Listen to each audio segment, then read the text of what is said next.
Memperingati Hari Menanam Pohon Indonesia yang jatuh setiap tanggal 28 November, Menteri Lingkungan Hidup dan Kehutanan Hanif Faisal Nurrofik menanam bibit pohon di area ruang terbuka hijau Satria, Ujung Menteng, Cakung, Jakarta Timur. Sebanyak 400 bibit pohon berjenis kerai payung, matoa, mahoni, beringin, dan angsana ditanam pada kegiatan ini. Jenis-jenis pohon tersebut dipilih karena kemampuan dalam menyerap karbon dioksida dan memberikan manfaat ekologis lainnya. Diperkirakan pohon-pohon ini mampu menyerap hingga 112,3 ton karbon dioksida per tahun, sekaligus mempercantik landscape kota. Menteri Hanif juga menyoroti tantangan Jakarta dalam mengatasi polusi udara dan urbanisasi yang kian meningkat. Menurutnya menanam pohon adalah langkah nyata untuk memperbaiki kualitas udara, melindungi kota dari dampak pemanasan global, dan menciptakan lingkungan hidup yang lebih sehat. Mungkin acara ini hanya sedikit acara ya, untuk mengingatkan kembali bahwa langkah-langkah ini harus kita bangun terus-menerus. Kemarin kita lakukan karena ini sudah memasuki musim hujan. Kami akan ingin berdiskusi dengan semua pihak untuk selalu menanam di musim hujan, karena saatnya musim hujan inilah menanam yang paling efektif. Kita tidak perlu menyiram, kemudian tingkat keberhasilannya tinggi.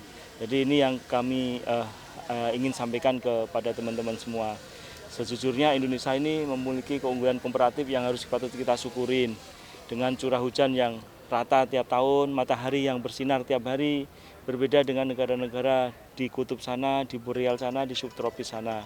Sehingga apa yang kita tanam itu dalam waktu yang tidak terlalu lama sudah menghasilkan pohon-pohon besar dengan daur yang relatif cepat mencapai volume diameter pohon-pohon besar, berbeda dengan negara lain yang diperlukan waktu ratusan tahun. Nah, mestinya keunggulan komparatif ini harus kita bangun, kita manfaatkan dengan serius.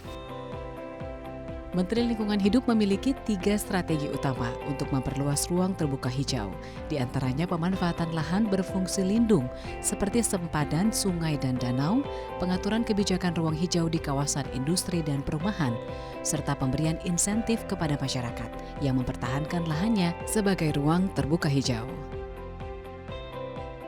Ini terkait peningkatan ruang terbuka hijau, kita tentu masih belum kemudian mencermati dengan detail ruang terbuka hijau di seluruh kota-kota besar. Saya sudah minta oleh Pak Dirjen PPKL untuk memasukkan instrumen ini dalam penilaian kinerja lingkungan. Jadi tahun depan ini maka pemerintah daerah akan kami lakukan penilaian kinerja lingkungan mulai dari indeks kualitas air, indeks kualitas udara, indeks tutupan lahan, dan lautnya. Jadi ada 4 parameter yang kemudian akan menjadi penilaian kita. Mungkin pemberian rewards-nya atau punishment-nya dilakukan secara berbeda-beda waktu dengan harapan kita supaya diskursus terkait dengan lingkungan ini tidak sepi gitu. Jadi orang akan ingat lingkungan, pentingnya lingkungan bila mana ada event-event yang kemudian harus kita secara periodik bangun semacam ini. Jadi RTH tentu menjadi kewajiban kita pemerintah daerah untuk tangani. Ruang terbuka hijau menjadi elemen penting dalam indeks kualitas lingkungan hidup.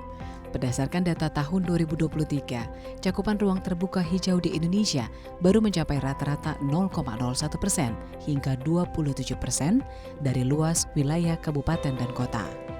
Upaya ini menjadi langkah strategis untuk mendukung pencapaian target IKLH Nasional 2025 hingga 2029 yang memerlukan kolaborasi dari berbagai pihak serta konsisten dan berkesinambungan. Media Tawadu, Syahri Kurniawan, DAI TV.